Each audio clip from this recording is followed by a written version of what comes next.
Hello everyone and welcome. I'm Alex, the architect for Back4App, and in today's video we'll continue our series of a CRUD interface: create, read, update, and delete. And today we're going to explore a little bit more about the parse query that we saw on the last video.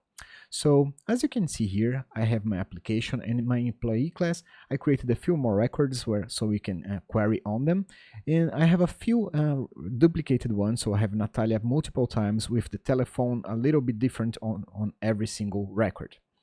And right here in my simulator, if you notice, all the names are showing, and I want to filter those names for Natalia only. To do so, I'm going back to Visual Studio, and here is my parse query.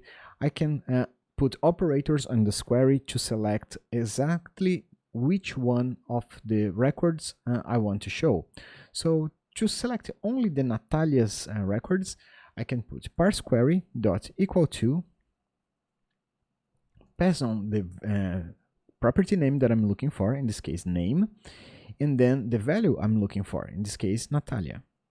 If I save this and go back to my simulator, you'll notice that only Natalia is showing right now. And if I want to compose this query so I can select even more records, I can put as many operators as I need. So for instance, let's say I want to select only this Natalia with the telephone ending in 46. I can go back to my parse query and put parse query dot equal to telephone, and then the value that I'm looking for. In this case, the number of telephone, and then I'm going to get from the dashboard here. So I'm copying this value, go back to Visual Studio, paste it in here, and if I go back to my simulator, you see only that one record of Natalia is showing. And we got all kinds of operators to make it easier for you to select your records.